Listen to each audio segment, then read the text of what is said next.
I don't have time right now.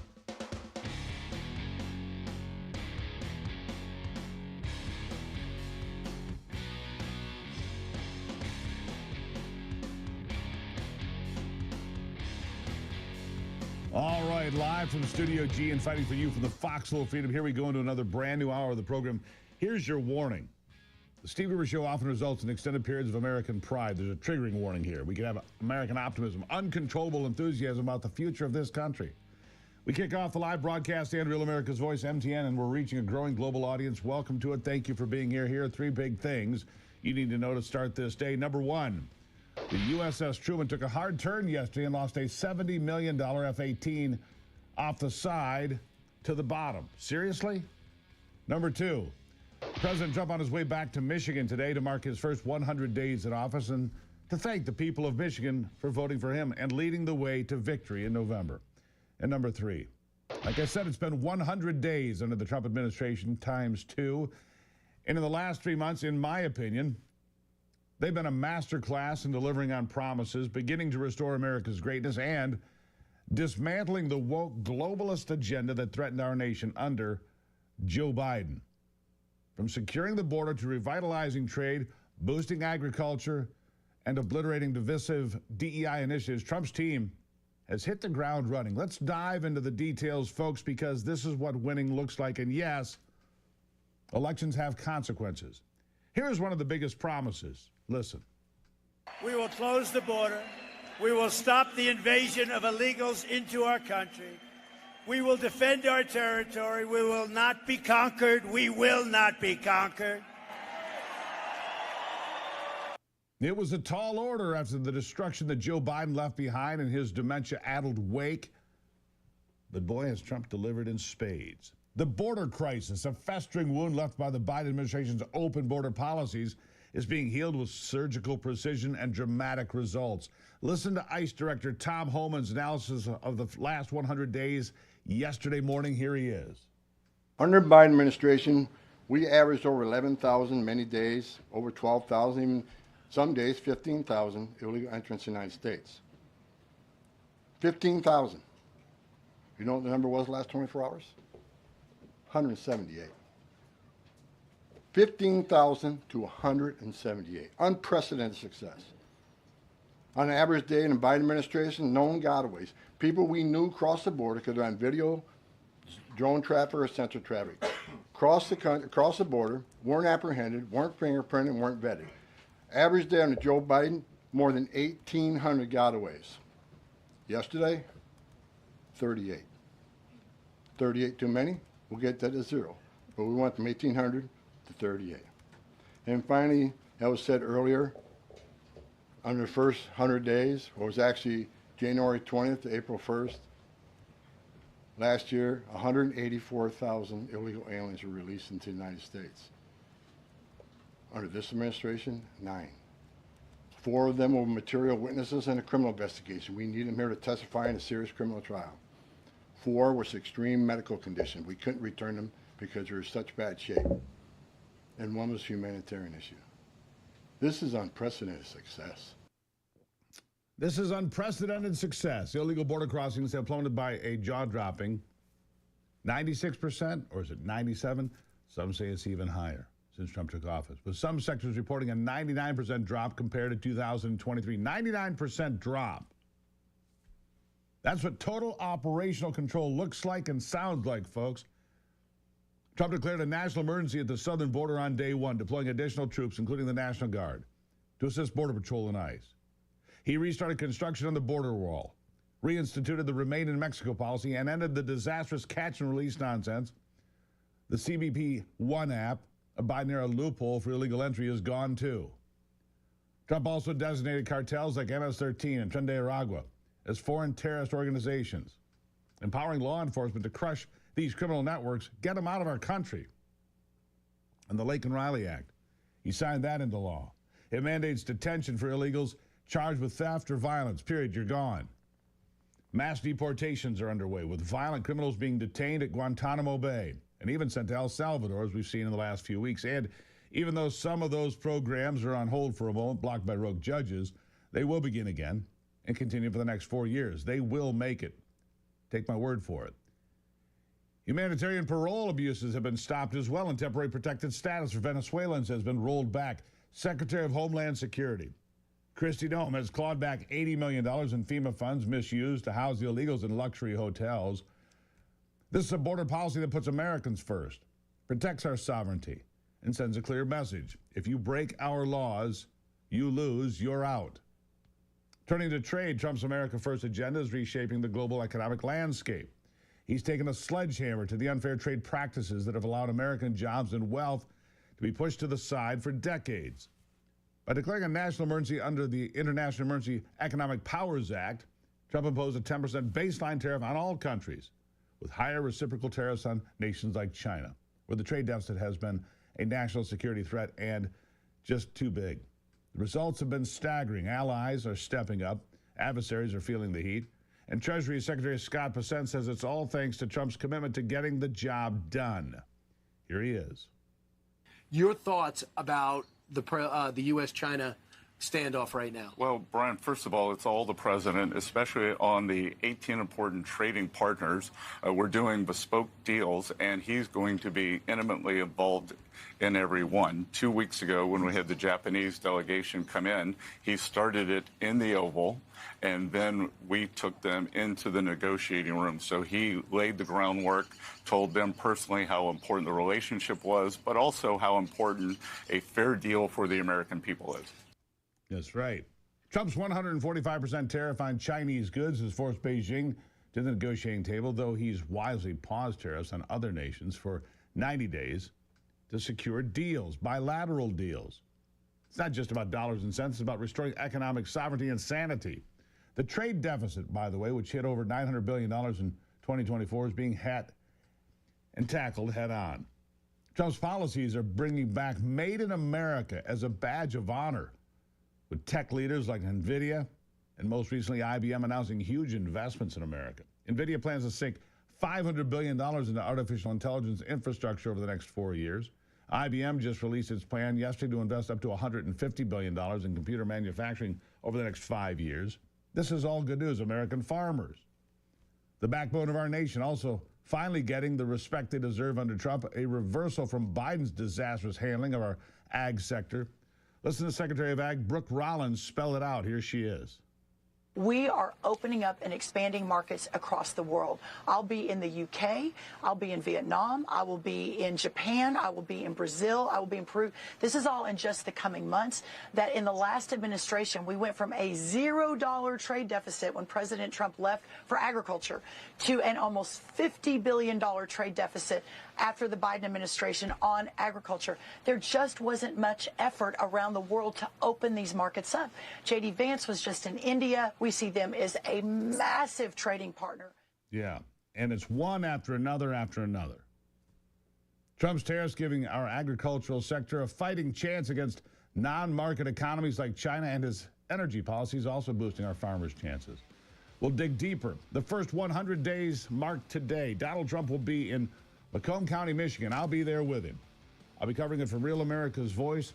We'll have extended coverage from 3 until 8 tonight. The entire event. I'll be there with Steve Bannon, Brian Glenn, myself, and many more. You'll want to catch it on Real America's Voice. I'll be right back.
Continuing now with that first 100 days and the efforts of Donald Trump 2.0. By declaring a national energy emergency, he has unleashed America's resources, slashing costs for farmers who rely on affordable fuel and fertilizer for one.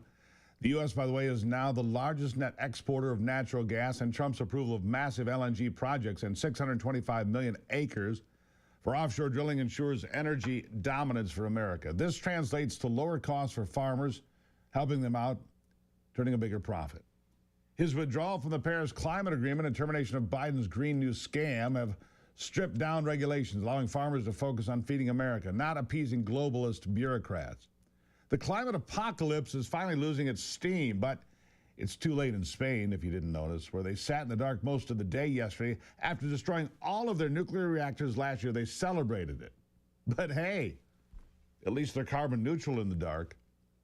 For all Americans, Trump has ended the grip of initiatives on our institutions, too. These divisive programs have poisoned everything, from the military to corporate boardrooms, but the president's executive orders have obliterated DEI across the federal government, ensuring taxpayer dollars no longer fund woke indoctrination.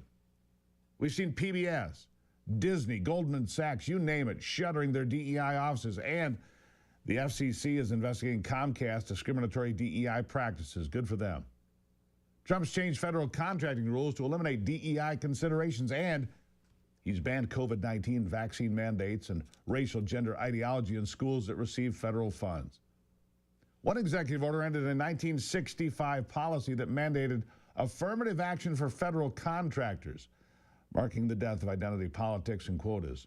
In the military, DEI is also dead, which has resulted in recruitment booming, the Army hitting a 15-year high and people coming to join. And Trump is protecting women's sports by banning biological males from competing, a return to reality and fairness. And colleges who defy his anti-woke mandates, like those tolerating anti-Semitism or pushing transgender ideology, have lost billions in federal funding. And as long as they fight back against common sense, they will lose more money.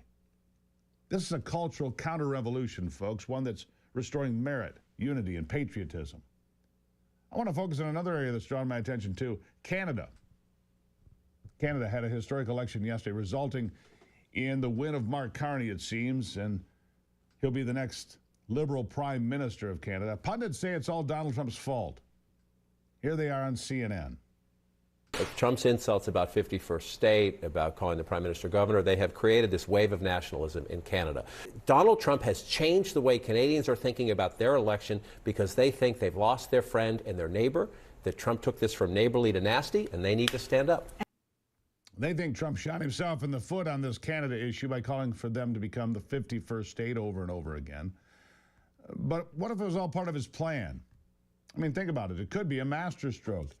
Things are not always as they seem, and things are never as bad as CNN would have you believe. In fact, Alberta, with Carney's win, will almost certainly want to vote on secession from Canada. And Alberta's got the highest GDP of any Canadian province, with extensive oil and gas resources. Simply put, Alberta is filthy rich. Here's Jeff Rath leading the charge on this one. Listen. I don't even consider myself to be Canadian anymore.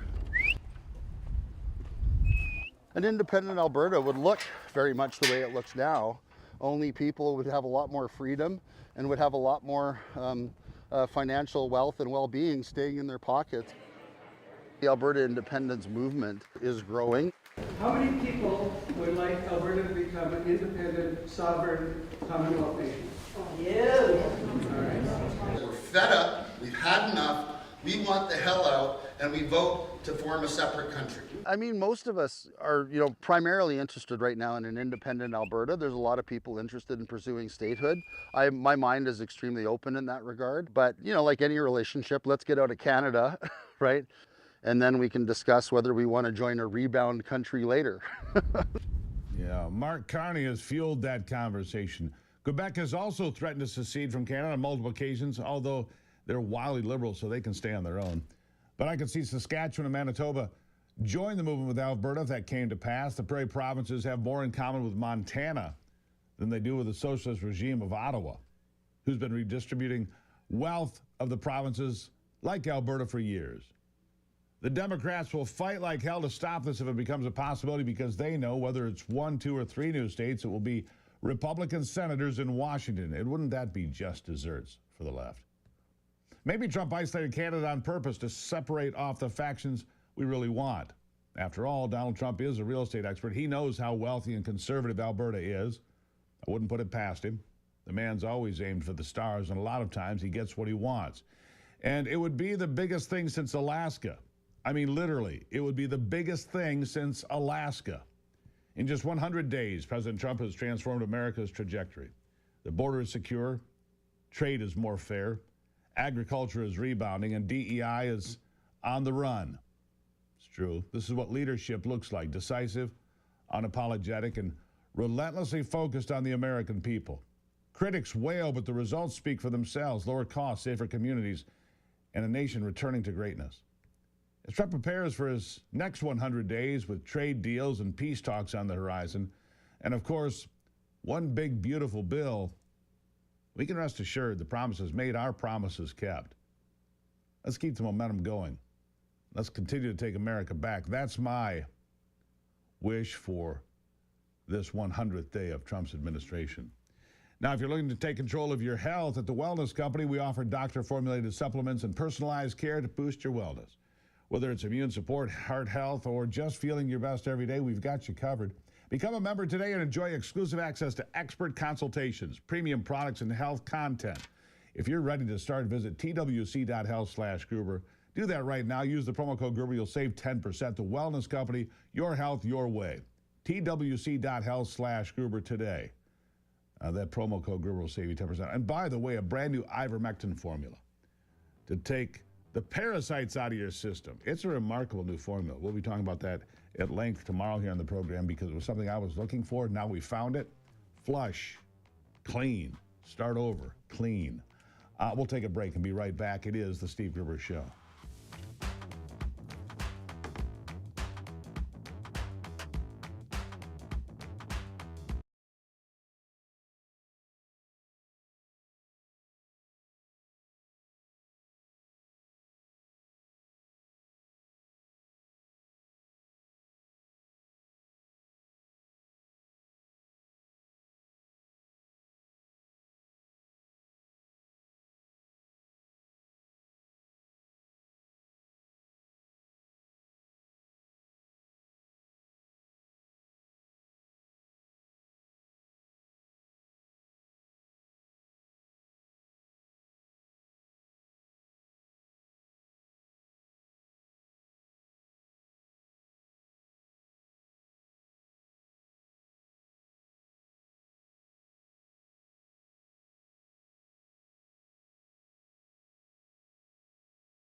Here's your question today.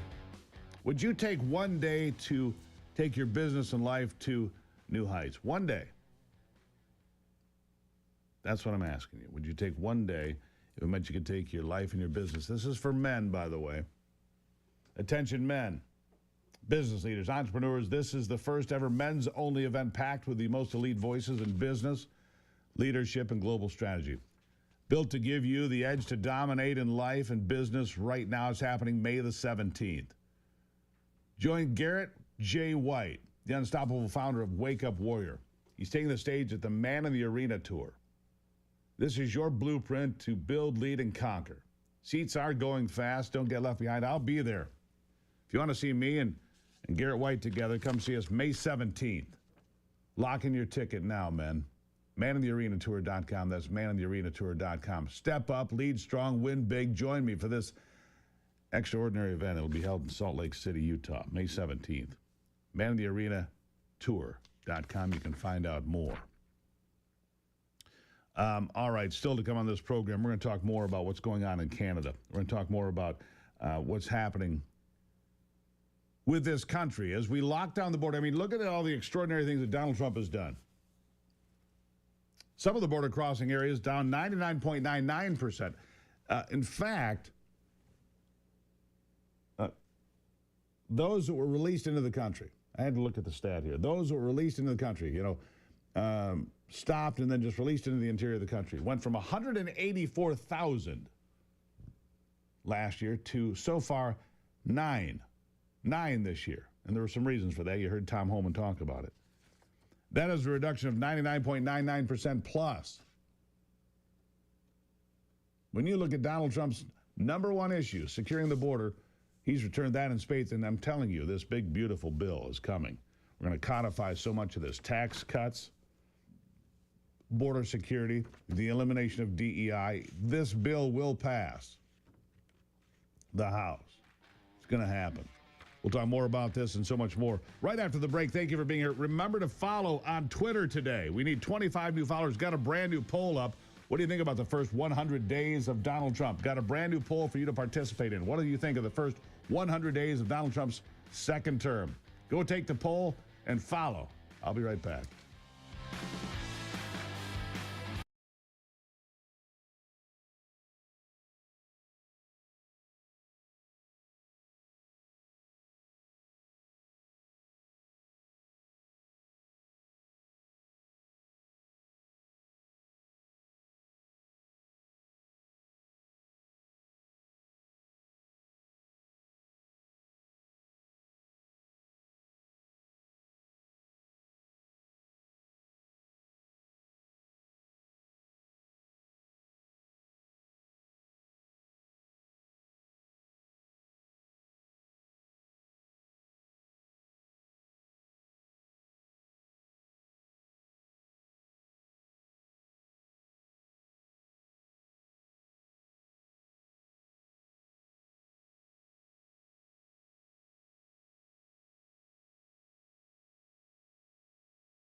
All right, hot off the presses of John Solomon's Just the News, I have this, and this is kind of big news from the war in Ukraine. Ukraine calls for a permanent ceasefire. Russia yesterday announced a 3-day ceasefire to come on May 8th. That's Victory Day. That's the day that the Nazis surrendered, May the 8th. Ukraine on Monday called for a permanent ceasefire in its war with Russia, according to Just the News, after Russia President Vladimir Putin announced a 3-day pause in honor of the 80th anniversary of Victory Day in Europe. Ukraine's Foreign Minister Andrei Sybiha questioned why the temporary peace deal would need to take place next month instead of starting immediately, and claimed Ukraine has been ready for a permanent deal for at least a month. There is upheaval, by the way, if you haven't seen this. Zelensky at odds with his administration, with the people around him, with what I'll call his cabinet, all right? Openly calling him a fool. Here's what's going to happen. Here's what's going to happen, because it's what I have predicted every single time. Crimea's been in the Russians' hands for 10 years. It's not going back, period. The eastern parts of Ukraine, the Donbass, that part of the country, not going back. Russia's going to hang on to that. Unfortunately, that's the way it is. Unless you want a permanent war, unless you want NATO involved, unless you want World War III, that's what's going to happen. You can sit here and be angry about it, and that's okay. It was an aggressive Russia that brought us to this point, but Russia does not have the ability or the strength to go take on NATO. That's been evident from a few weeks into this war. Russia's ability to overrun Ukraine, I thought it would take about a week, maybe two, for Russia to flood into Ukraine and take the whole country. Well, that never happened, did it? Why? Well, Russian supplies were outdated. The food that they had, the MREs, meals ready to eat, spoiled. Some of them 10 and 15 years out of date. Yeah, that's how corruption looks. That's how corruption works in communist countries. Everybody's getting paid off behind the scenes, so when it comes time to fight a war, the machines don't work, the food's rotten. And when the food's rotten and the machines don't work, the fighting, well, it's not as good as it could be. Now, is it? No. Anyhow, Ukraine calling for a permanent ceasefire. Maybe we're finally seeing some action here. I think Zelensky's going to be out. Meanwhile, more on Canada. Mark Carney's Liberal Party will lead the fourth consecutive Liberal government. This really is the end of Canada. It is. Canada is gone. They're going to try to head towards net zero nonsense. Did you see what happened in Spain and Portugal yesterday and other parts of Europe? Sitting in the dark for 8, 10, 12 hours, not just part of the country, the whole damn country was in the dark. Last year, there's these videos that I saw of Spaniards celebrating when they imploded 3 perfectly good nuclear reactors, destroyed them, and now they sit in the dark. Reminds me of Germany having to use coal-fired power plants. Meanwhile, look, everything that we would do, if you believed in climate change and getting rid of fossil fuels and all this nonsense, if you actually believed in that, everything that we've done in the West, everything, in the United States, in Canada, in Europe, is offset by the speed of the coal-fired power plants being built in China. It's that simple. Anything that we've done to eliminate carbon, if you think that has to happen, has been offset. China's building more than 1 coal-fired power plant a week. More than 1 a week. Either in China or around the world. More than 52 every year. So everything that you would do is a fool's errand. And getting rid of nuclear. How would nuclear impact climate change anyway? So the Spaniards celebrate the destruction of their nuclear power plants and sit in the dark. Yeah, I'll bet that'll go over big in the next election. Bet they're real popular with that. Back to Canada, the Liberals, at this point, were projected to win 161 seats. The Conservatives, 150 seats. You have to get 172 seats to have a clear majority and not need the other party. It doesn't appear that's going to happen.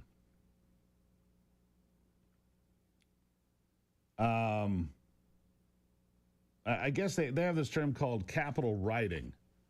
When they call for a snap election and hold on to the office. First time it's happened since the 1800s, apparently. Not immediately clear if they had secured an outright majority. The majority appeared to be giving up control when we were dead and buried in December. Now we're going to form a government, said David Lametti, a liberal. We've turned this around thanks to Mark. Mark Carney is a dangerous globalist, a guy who's part of the World Economic Forum, a piece of garbage. And I feel sorry for my friends in Canada. But this is, like I said at the top of the show, what would fuel Alberta to say, you know what, we've had enough. Alberta gets fleeced by Ottawa.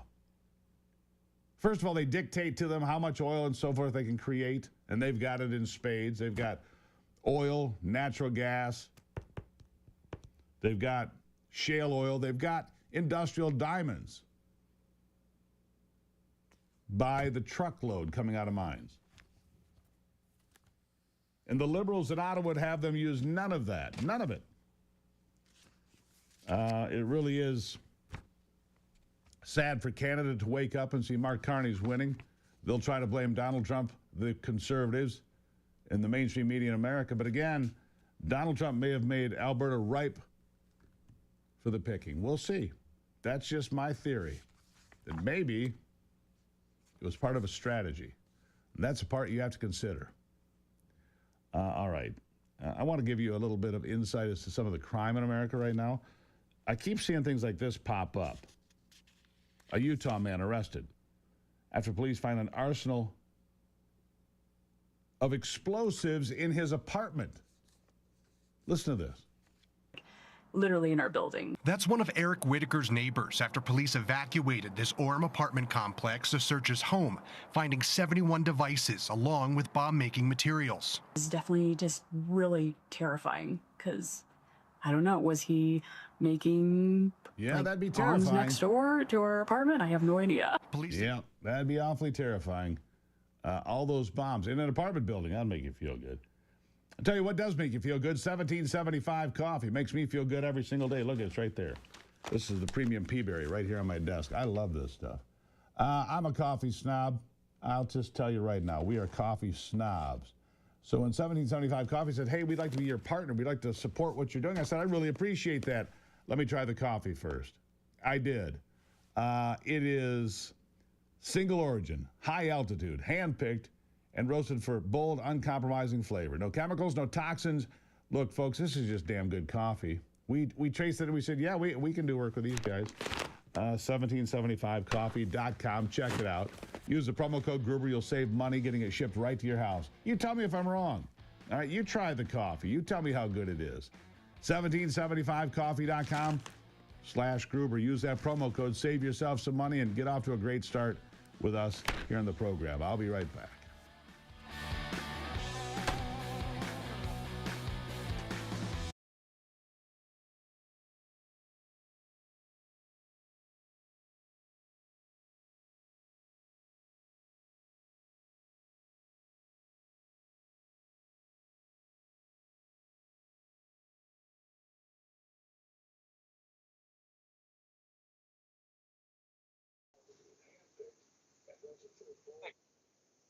I can hear you. I'm good. Trying to pause your boss here. Let's see. There it goes. How do we look?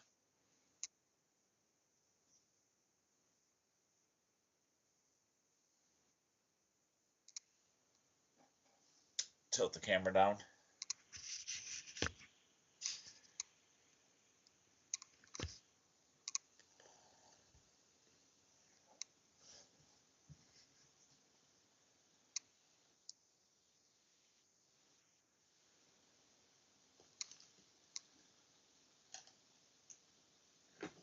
Tilt the camera down more.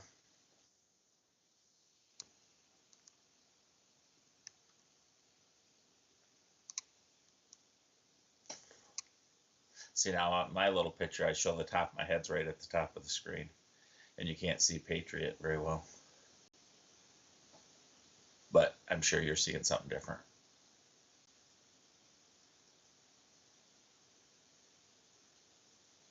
You with me?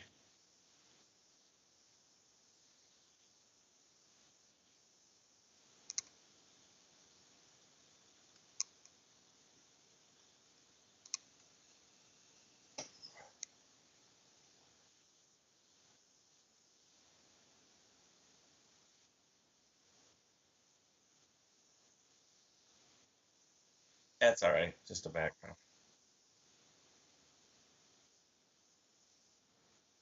Perfect.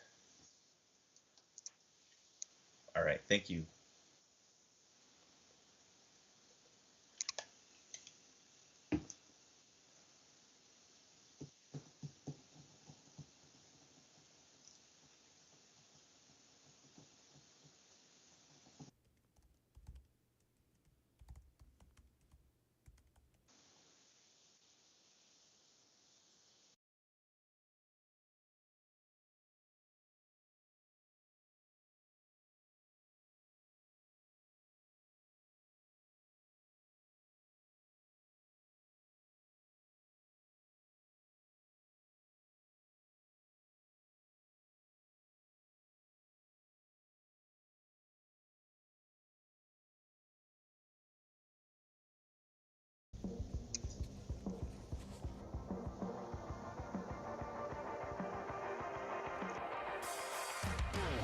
All right, here we are back in it. It is day 100. How do you feel about it?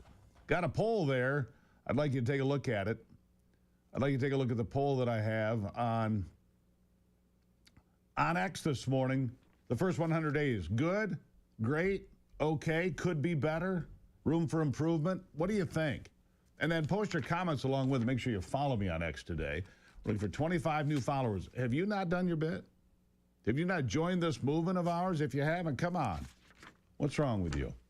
My next guest has joined the movement. Tim Roberts is the owner of Patriots Relief. Yeah, he's joined the movement. Pain relief the natural way. Tim, welcome back to the program. Welcome to day 100. Good morning, Steve. You feel Pretty good exciting, about it? right? 100 days, pretty exciting. I'm gonna see you down in Detroit. There you go. Well, Macomb County, just outside of Detroit today. That's right. Donald Trump coming to Michigan today. You're going to head down there. You often do this. In fact, that's what I ran into you at an event at CPAC. That's where we first met. And you said, hey, I've got this great American-made product, which got my attention. It's Patriots Relief. Tell the folks what it is. So Patriots Relief is CBD. For everybody that's not heard about CBD up to this point, CBD is just, it comes from industrial hemp. I think I see Steve there grabbing for some of his, but maybe not. And people all the time ask me, why do I need CBD? And it's because your body has this built-in, I call it God's superhero system, but it has this built-in system that they discovered in like the 1980s. It's called the endocannabinoid system. And that system is actually supposed to produce its own form of CBD. It's supposed to produce these cannabinoids, and these cannabinoids are the fuel that work with these receptors that you have all over your body. And these receptors are just waiting to communicate to the brain things that are going on. So the endocannabinoid system is all about maintaining balance throughout your body, keeping you in homeostasis, okay? So when something's, you got pain in your knee or your back, or you're not sleeping well, just there's so many processes and functions in your body that this system is responsible for, that almost everybody should probably be fueling their system with CBD. It's either environment, genetics, age. The system just isn't producing its own cannabinoids anymore, and so you just need to supplement it. And it's the most natural way to relieve pain, stress, anxiety, sleep, all of these things. CBD is the answer. There you go, internal and external. It's pain relief the natural way, and I did reach for it, Tim. There it is. I always have this topical sitting next to me. I'm old. I look pretty good, but I'm older, and look, I go to the gym. This is one of the things I use a lot, but internal and external, topical and gummies and everything else, right? You can do it two different ways. Right, yeah, so that's the important thing. We want to fuel that system internally, so we have our tinctures, which is the oil you put underneath your tongue. We've got gummies that you can eat, or if you just want to swallow a soft gel because you don't want to deal with any taste, you can do that as well. And then the topicals are for that targeted pain relief, the pain that you have in your shoulder or your back or your neck, your arm, wherever, where you can rub something on there. That'll go to work right away, target that pain and get you the relief right away, while internally we're getting everything functioning the way that it really needs to be and addressing all of the internal issues for sure. All right, let's help the folks out here, Tim. Let's help them out. Let's give them something special. How about combo packs? How about a discount? How about you give it all to them? Give it all to them. Yeah. So what we've realized in doing this, and we've been doing this since 2018, is that the combo packs, we found things that really work great together, and so we've put those products together and put a bigger discount on them. So what we're going to do for everybody today to celebrate Trump coming in, we're going to do 45% off and free shipping. We're also going to run that till the end of the month, which is through tomorrow. So we want to do that. So you get those combo packs. You're going to save a little bit more on the combo packs, plus the 45% off for the next 2 days and free shipping, and everybody should get a great deal. That's right. You can find out more at patriotsrelief.com. The phone number, if you prefer to call, and Tim will take your call. Heck, he'll pray with you. It's true. 877-230-1776. 877-230-1776. Or just remember patriotsrelief.com. And don't forget the promo code Gruber. Well, that's right. The promo code Gruber. And Tim's got to hurry because he's got to get himself down to Macomb County. And we'll be there, Tim, with Real America's Voice, as you know, covering the Trump 100-day event. Pretty big deal. I think that the Democrats need some pain relief because he's been kicking them so hard in the backside, that's for sure. Anyhow, patriotsrelief.com, promo code Gruber. Tim, thank you as always. Thank you. God bless, Steve. Greatly appreciate it. And the phone number, 877-230-1776. Look, for the one last thing that we didn't mention, I'll mention it for you. Cody is now past her 16th birthday. Cody is my dog, a blue heeler, cattle dog, right? She was really, I thought, on her last legs a year ago, maybe a little bit more, a year and a half ago. We started giving her this Patriots Relief tincture. And look, she doesn't know. And she was doing better. I didn't think she'd make it to 16. She did. I mean, she ain't exactly running laps around the house, but she's still going and still going and still going. It's good for your animals, what I'm saying. If your animals are in pain, patriotsrelief.com can help with that too. Save money with the promo code Gruber. All right. Letitia James is in real trouble. I'll mention this a little bit more after the break. Real trouble. An ethics complaint. The New York State courts to investigate fraud claims against Letitia James. Yeah, more coming. The state-level ethics complaint follows a federal criminal referral accusing James of mortgage fraud. Mortgage fraud. Ethics complaints. Letitia, old Tish, she's in real trouble there in the state of New York. Tish James in real trouble as the criminal referral piles up, ethics claims piles up. I don't think she gets out of this. I think the boomerang effect, the Trump effect, is in full effect. Careful what you wish for. You want to hold people accountable to a certain level that didn't exist before? Well, guess what? That's what people don't understand. If they come for your enemies under new standards, they can certainly come for you. Pay attention. We'll take a break and be back. It's the Steve Gruber Show.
All right, up in Canada, Pierre Poilievre, a guy who was expected to be the next prime minister, being destroyed.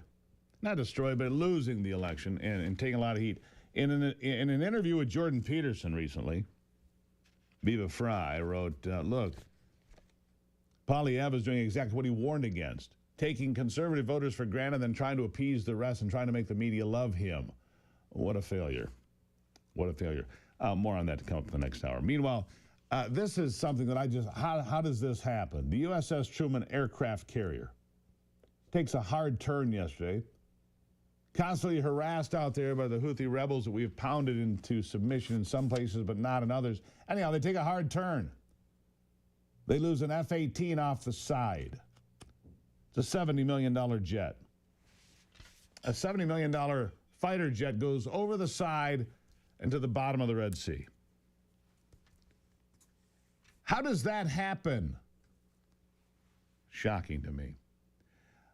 It really is shocking to me. How do we get to that point? For me, it's unbelievable. You've heard this term, capitalism is freedom. Capitalism is evil. Wait a second. Who's right? Good question, because if everyone's talking about it, shouldn't we at least understand it? That's where Hillsdale College comes in. They're offering a brand new free online course, Understanding Capitalism. In just 7 fascinating lectures, you'll dive into profit and loss, human nature and freedom, why capitalism isn't a system of greed, it's a system of morality and liberty. And that's just one of over 40 free online courses Hillsdale offers. No tuition, no strings. Go right now and enrich yourself. GruberForHillsdale.com. It's easy. It's free. Free. Talk about capitalism and taking advantage. It's ready when you are. GruberForHillsdale.com. And that's one of 40 courses. My friends, it's the best thing I can offer you today. Free courses from Hillsdale College, America's conservative center of higher learning. GruberForHillsdale.com. GruberForHillsdale.com. Do that. Make sure you also go to the X feed today. Take the poll. I'm looking for 25 new followers today. Are you it? Take the poll on X. Tell me about Trump's first 100 days. Good, great, okay, needs improvement. What is it? Go ahead and tell me. We'll have more about that coming up after the top of the hour here on The Steve Gruber Show.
All right, the toe is in the football as we kick off another great hour here on the Steve Gruber Show. Glad to have you along for the competition and the fun. Remember, trigger warning, the Steve Gruber Show often results in extended periods of American pride, optimism, and uncontrollable enthusiasm in this country's future. Live in all 50 states and around the world, it is a dirty job, but I haven't found Mark Rose, so we'll do it ourselves today. Here are three big things you need to know this hour. Number one, the investigation of the death of one of the key witnesses in Jeffrey Epstein's demise has died. They claim it was suicide. Nobody buys that. Nobody. Number two, the 100-day plan for the border has really paid off for the illegals released into the country, down from 184,000 in 2024 to just 9 this year. That's right, 9. And number three, 100 days. 100 days. What do you make of it? Seriously. Great? Good? Just okay? Needs improvement, maybe? I'm curious what you think about it. So I'm taking a poll today. Let me check my poll results here as we're looking at this. I am curious what the poll results are. Let's see here. I did a couple of polls here recently. First of all, do you approve of President Trump and the job he's doing 100 days into office? We got 9,600 votes there. 85% said yes, 11% said no. So far, we're just starting this poll. The first 100 days of real Donald Trump, what do you think? Good, great, okay, needs improvement. Good, 21%. Great, 74%, and then the rest. A lot of comments. Let me see. I asked people what they thought. Almost everything has been great. However, accountability for Russiagate, J6 abuse, Benghazi, and a dozen other abuses still needed. The previous 4 years was a real-world horror show for woke practices. The damage to this constitutional republic finally became overwhelmingly obvious after decades of subversion. Common sense, he's fighting for compromise, and he voted for this.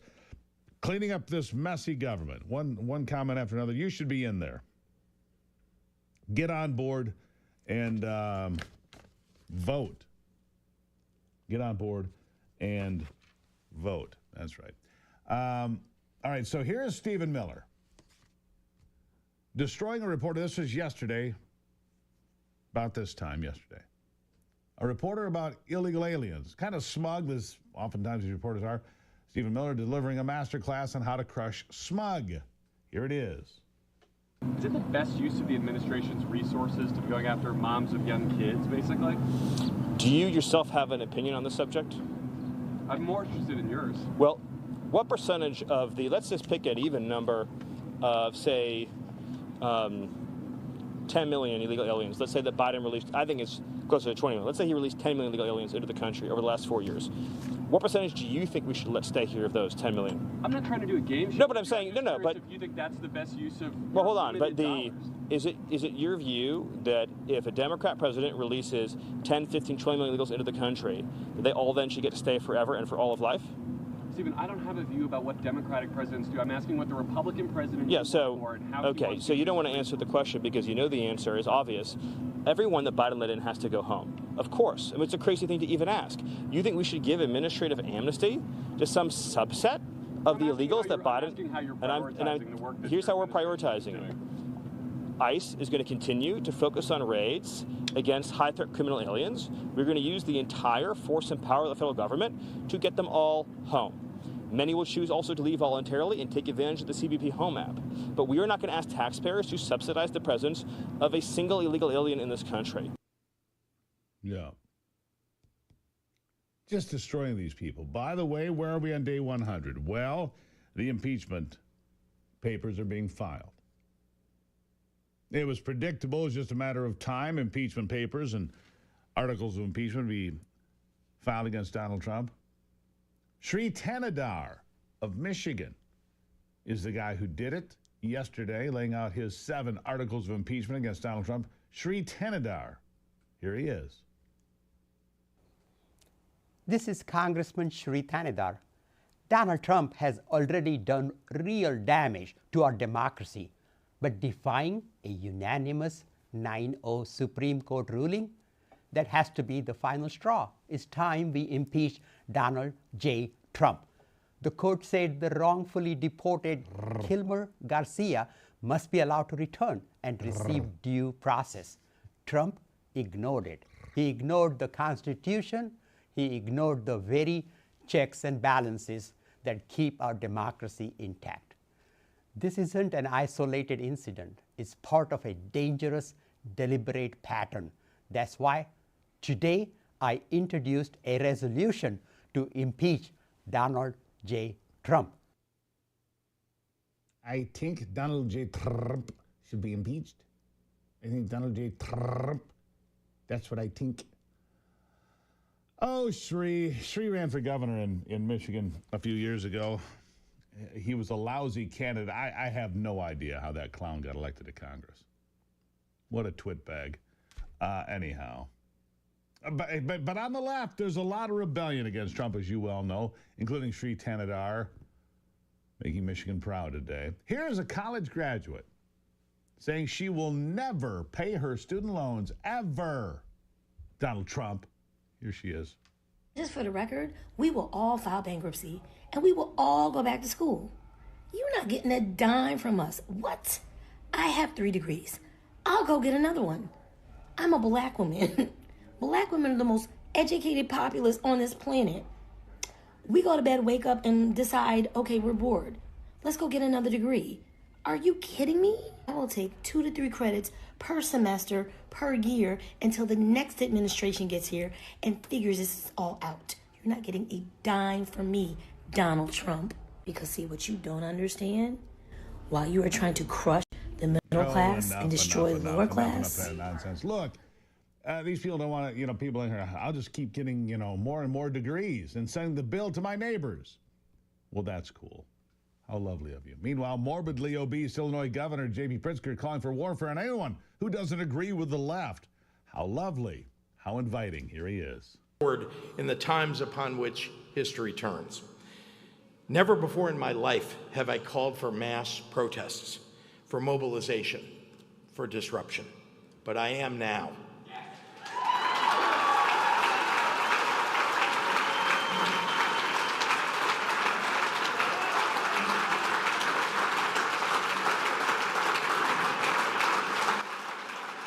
These Republicans cannot know a moment of peace. They have to understand that we will fight their cruelty with every megaphone and microphone that we have. We must castigate them on the soapbox and then punish them at the ballot box.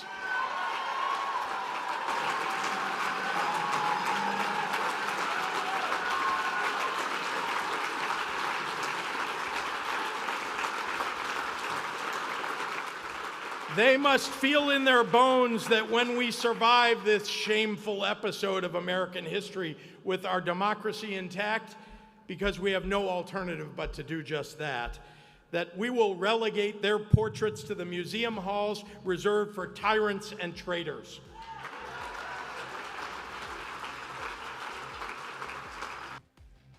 Yeah. We'll take a break and be back. Tyrants and traitors, and there he is. What a mess. All right. It's the Steve Gruber Show. We'll be right back.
All right, glad to have you here as we tune up another big day here. My next guest ran an experiment. An experiment. Here's my question to you: would you pay more if it said "Made in the USA"? If two products were side by side and you had to pay more because of the tariffs, and you knew it was going to be painful, would you pay more? Most people say yes, but Ramon Van Meer, founder of Afina, the filtered shower head company that conducted the experiment, says, well, didn't really turn out that way. Ramon, great to have you on the program. Welcome. Thank you. Thank you for having me. All right. I mean, everybody says they'll pay more for Made in the USA. Tell me about what you did and what you found out. Yes, I wanted to run experiments because just like you said, a lot of people tell or will say that they are willing to pay more if it's fully made in the United States. So I wanted to run an experiment if that's true.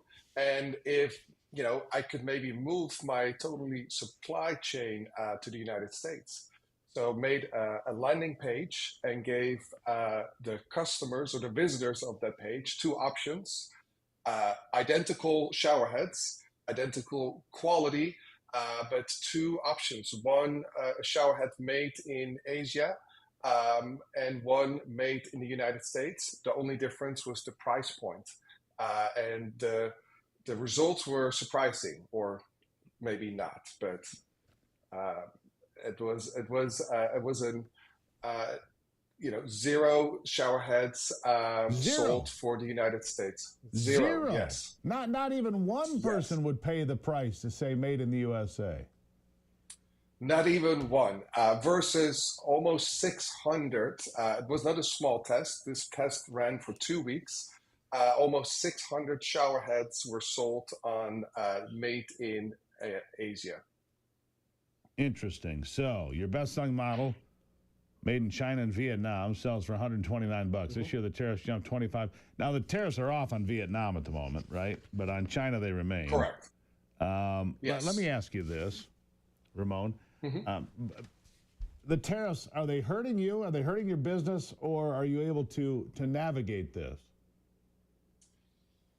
At the moment, they're not hurting yet, but I have to pivot. I have to change my supply chain and manufacturing, how it's happening right now.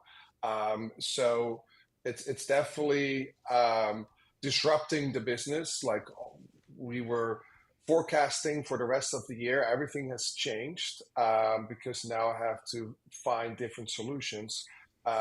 Staying in China is not an option.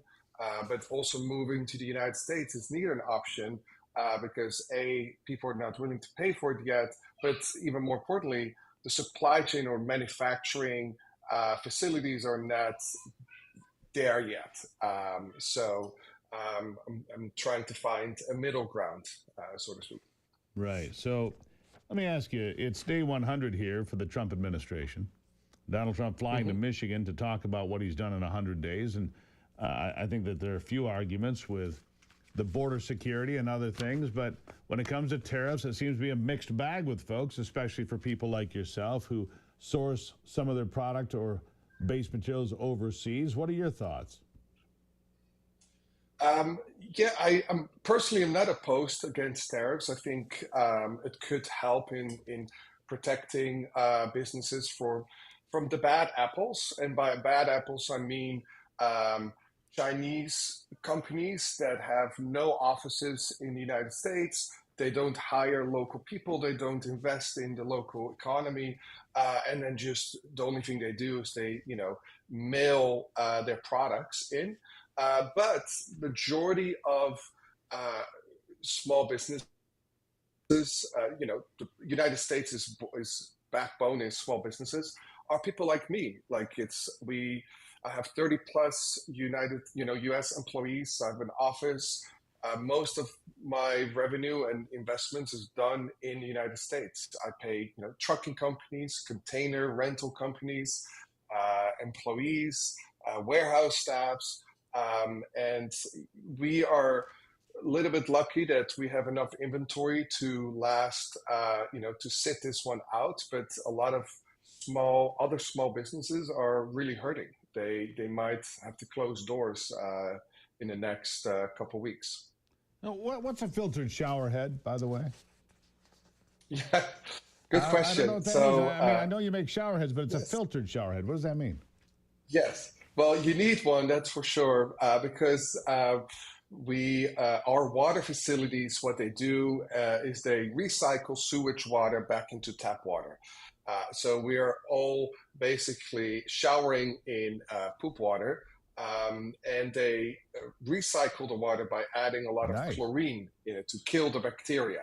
Yeah. And chlorine and the chemicals are bad for our skin and for our hair. It makes it dry. It gives, some people will get acne, or if you already have issues with eczema, it makes it worse.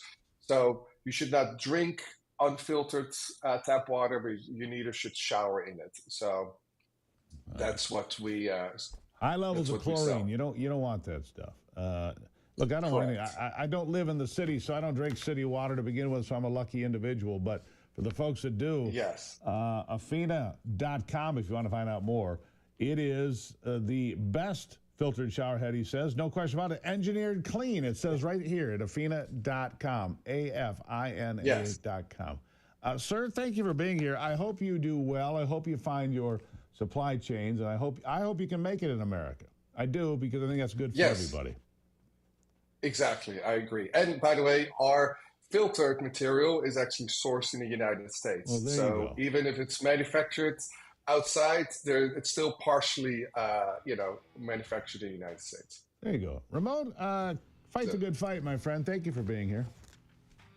Thank you for having me. All right, greatly appreciate it. Ramon Van Meer, Afina.com.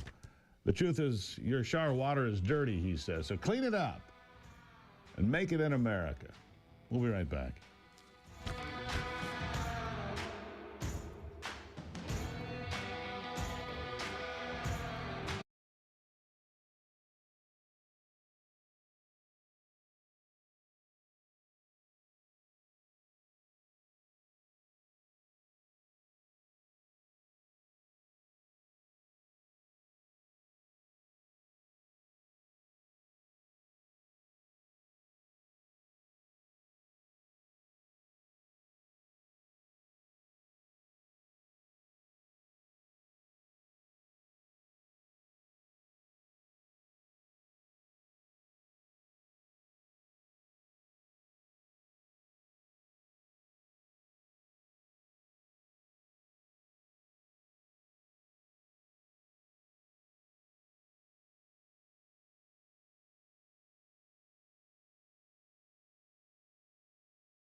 All right, the price of oil sliding a bit lower to just $60 a barrel now.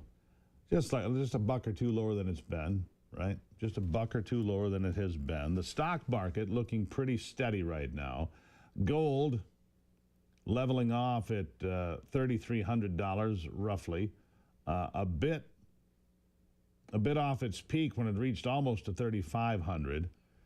Down $21 today. Just kind of giving you some insight in the economy today. But the markets seem to be calm, which is, better than volatile. For most folks, they lost maybe 10%. But, there's this comment out there a couple of weeks ago, even a week ago.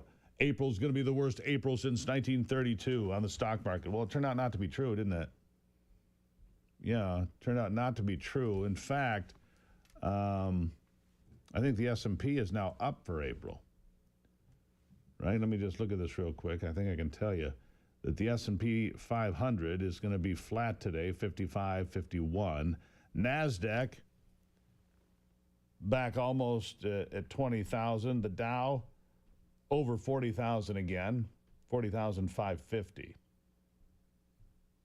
So overall, seems pretty calm out there, doesn't it? Yes, it does. Doesn't mean you shouldn't save money. How about this? I'll give you a quick sale. 2 sales in one. Right now, My Pillow is having 2 sales in one. The first, a closeout sale on percale bed sheets, any size, any color, $25. You can get kings, queens, split kings, Cal kings, any size, any color, $25. 11 colors to choose from, but when they're gone, they're gone. Second sale is a new energy drink called Rev 7. Rev 7. It has no sugar, no caffeine. You don't experience the jitters and the crash. What makes Rev 7 so special? It's powered by Cognizant, a premium nootropic that helps fuel your mind and go BHB, which is a primary ketone in your body. You can find out more at MyPillow.com, promo code Gruber. MyPillow.com, promo code Gruber. You want to save some money with MyPillow? I'm talking sheets, towels, mattresses, everything you can imagine, plus a 2-for-1 sale right now. And Rev 7, a new energy drink that won't let you have the big fat crash, all right? All right. I'll be right back on the Steve Gruber Show.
Back into it. I'm glad you're here. Thank you for being here on the Steve.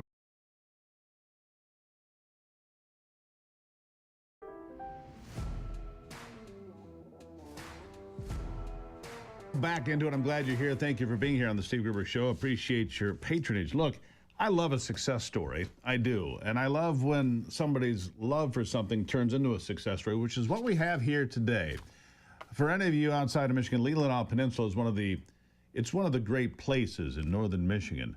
And my next guest, Kevin Van, is the founder and head cherrymonger, he says, of a bottling company that makes iced tea and lemonades. And it all kind of started I think in his kitchen, if I understand the story correctly. Kevin, nice to have you here. Oh, thank you for having me. I appreciate it.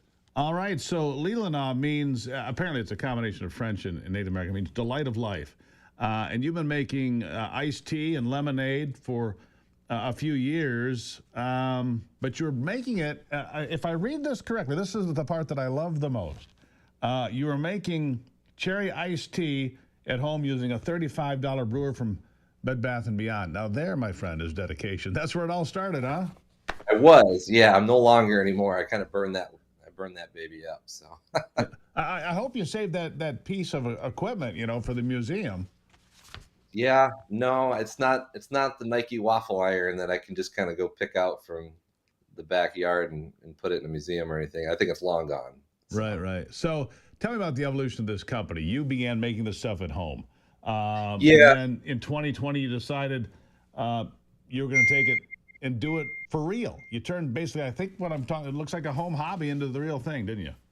Sure. Yeah. I mean, I was drinking way too much pop, about a decade ago, and I wanted to kind of switch over to something a little bit more healthy. So started drinking a lot more iced tea and brewing it at home, and just started adding cherries to it because we live in the middle of a bunch of cherry orchards, and why not? So it kind of marries well together, and just kind of started from there. And then after so many years, wanted to try to see if I could get it out there on my own and commercialize it. And that was kind of a few years ago, and just keep on growing year after year. So, well, you're 5 years on, right?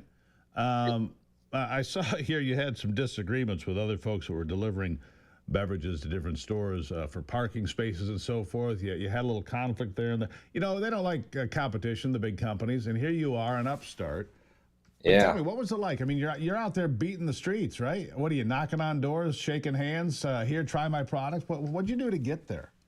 Yeah. So, I mean, at the time, I was working for a sign company. So I was in the graphics industry, and I knew just from that business, a lot of store owners, a lot of managers. Sure. And this was kind of the middle of COVID, so I had about, a good chunk of time on my hands while we were shut down for a bit. And so I just kind of went in and said, hey, say Dave, like, hey, Dave, this is a product I've been working on. Would you be willing to give it a try? And I was on good terms with everybody because I was in sales and sure on that thing. And then I just kind of led from there, one account to the next. And I mean, the Leelanau name itself, that was kind of an easy sell for the local market. As you get further away from Michigan, it gets a little bit harder. You get some pronunciations of Leelanau, and which makes it seem a little more exotic, like it's a Hawaiian brand. It's not, but it at least sticks in your brain. So. Hey, if they think it's a Hawaiian brand and they're still buyers, they're our friends. That's the way that works, Kevin. So, all right. So you started with a cherry sweet tea, I should say. But you have lemonades and teas. Your product line now includes how many different flavors? Well, I have 6 between the teas and the lemonades, but next week we're launching 3 sparkling waters that are all cherry-based. So there's a cherry original sparkling water, and it's going to be in a can. And then there will be a cherry limeade sparkling water and a cherry lemonade sparkling water. And it's low-cal, but the big thing about it is it uses real fruit. It uses the real cherry fruit. And so it still keeps about 35 calories per can just because of the cherries have natural sugar in it, but there's no added sugar, nothing artificial. So, well, you must. I mean, honestly, you're putting cherries to good use right there in the neighborhood, like you said. I mean, that part of the state of Michigan is all cherry orchards. Anybody that's ever been there can see all the cherry orchards. The farmers must like you. Yeah, well, we're friends with a lot of them. My kids have worked for them during harvest season, so it's a good relationship, and I'm not able to have to go through any brokers or anything like that. I can go straight to the farmers and the processors, which is a great bonus. So did you? I mean, I don't think I don't think a guy with the Bed Bath & Beyond home brewing system making cherry iced tea ever thinks that it's going to turn into this. But this is. I mean, this is a story of business, and this is what happens. People go, "Hey, I like what you're making there. Can you make some more for me? Can you make some more for me?" And then all of a sudden it gets a certain amount of momentum, and then it builds. Where are you now? What's your distribution like? We're starting to look at the west coast of the country right now. I mean, we're kind of up until the Mississippi, but now we're looking into Texas and California.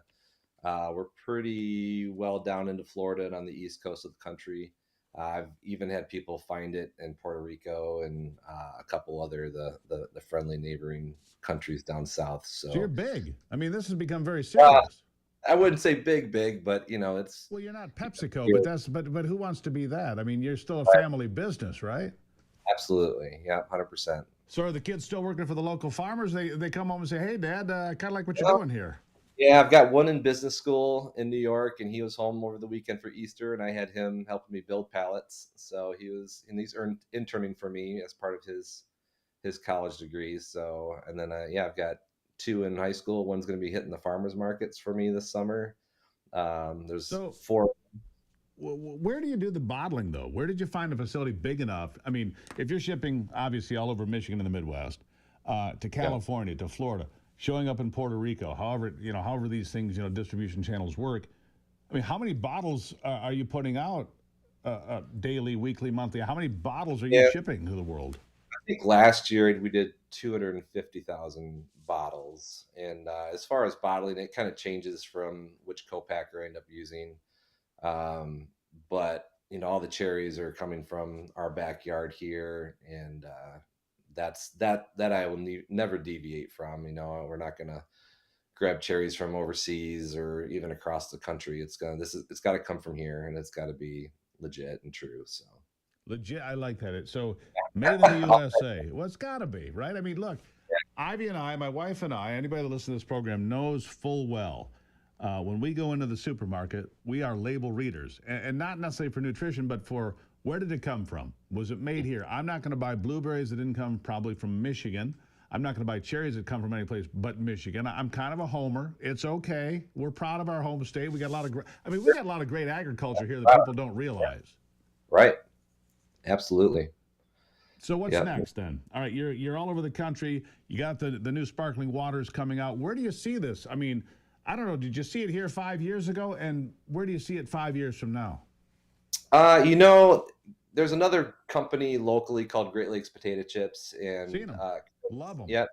The guys that created that, I spoke to them early on, and it's like, give me your business plan. Was like, how did you grow? And kind of they're my litmus test as far as kind of following what their growth rate was. So I would cherries are a niche.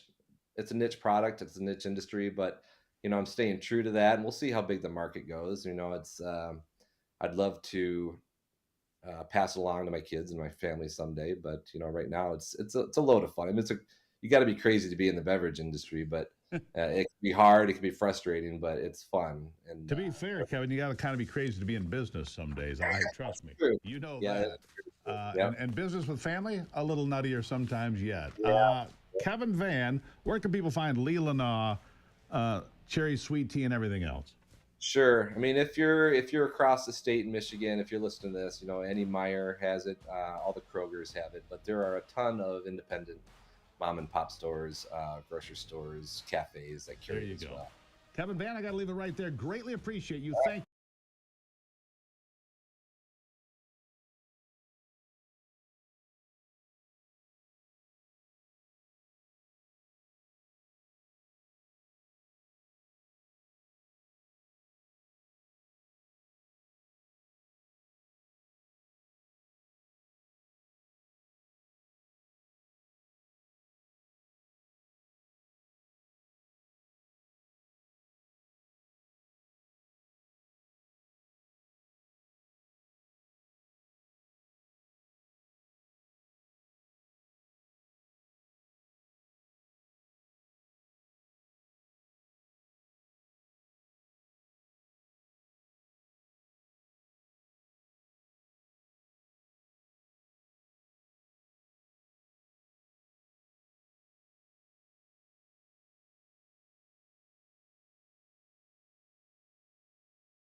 ESG, you've heard about it, of course.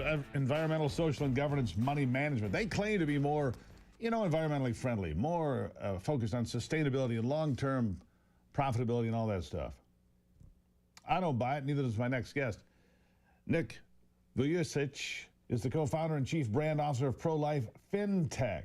Nick, nice to have you here. Steve, thank you so much for having me. Good morning. All right, so I went to your website here, and I think that it's a fascinating declaration of independence, if you will. Honoring God with my business accounts. That's one of the things you say here.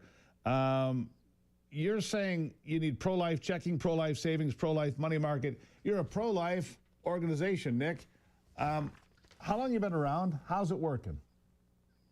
So it started in November 2024, and it was a banking alternative for anyone who actually is a Christian, not a conservative Christian, just a pure Christian who actually believes what God says in the Bible, that all life is valuable. And we found out the weaponization of the banking industry in the USA for now the last 7-8 years. In fact, 5, not just the weaponization, but also the canceling of Christians and churches. And small businesses and medium-sized businesses who claim to be Christian. And so what's interesting is I got canceled back in 2019. So Pro-Life FinTech, not only do we have personal accounts, but you can open up your corporate and trust and nonprofit organization accounts as well. And it's basically understanding two things. We reject cancel culture. And secondly, we give 10% net profit to biblically aligned nonprofit organizations, not like most big banks who give philanthropically to organizations like Planned Parenthood, sure. Which kills babies in the womb, and also funds the biggest funder of transgender hormone altering for minor drugs. And so we basically... I just want to jump in this because pro-life FinTech is for everybody, but especially those that are vulnerable to being canceled. That's one of the reasons you stepped into this breach. Is because the Christian organizations are often deplatformed, canceled, told that their beliefs are out of step, and they just get removed from banking. The same thing's true with Second Amendment supporters. I see this happen on an all too regular basis, Nick, and you've stepped into this breach. How's it going so far? Well, we have roughly, I think it's around 700 or 800 accounts so far in the last couple of months. We're very, very thankful that people are really being aware of not just the cancel culture, but the power of us Christians coming together. Forget about the wealth of the wicked coming together. What about the stewarding of people who know better? And so when you understand it, you can't unlearn it. And so I actually was a victim of cancel culture myself. In 2019, I was canceled. Everything was frozen. They couldn't tell me why I was canceled. And currently, Steve, there are 5 states that passed legislation that actually prohibits banks, furthermore, from canceling you with no reason. And we think it all started back in 2016, and it started with ammunition companies, actually. Yeah, ammunition companies were canceled, and that has continued with credit cards trying to deny people the opportunity to buy firearms or ammunition. You're exactly right about that. 800 accounts sounds like a modest start. Where do you have to be, Nick, to be viable, to really take this to the next level? Steve, I really appreciate that. We need 5,000 accounts, and we've got this year to get there. And people don't have to be worried about anything as far as FDIC insurance, because our charter sponsor, Regent Bank, is the FDIC umbrella. We're simply a digital extension, a forward front-facing door to the public as an online. You can be anywhere in the country, free ATM withdrawals, and go to prolifefintech.com, check out the board that we have. For me, it's a slow start, to tell you the truth. I thought it would be quicker, but you know what? It is what it is. And when you do open up an account, I'm not asking you to start an open account. I'm just saying when you do open up an account, put in more money than putting your toe in, because this is a double punch to the devil. When you look at all the churches, all the Christian schools, all the Christian families, you know, we could give $20 a month to a crisis pregnancy center, but actually, arguably, all of us combined are actually funding the contrary. And I just want you to pray to God and say, God, what do you want me to do with stewarding my finances to make kingdom impact here on earth that honors you? Yeah. ProLifeFintech.com is the website where you can find them. I assume that's where you can open an account, ProLifeFintech.com. Your Region Bank, where's Region Bank headquartered? They're in Oklahoma and Texas and a couple other states. They've got a footprint that's continually growing. And Sean Copeland, he's been in the banking industry for 26 years now. We also have Charles White, who's also been in the banking industry for 30 years.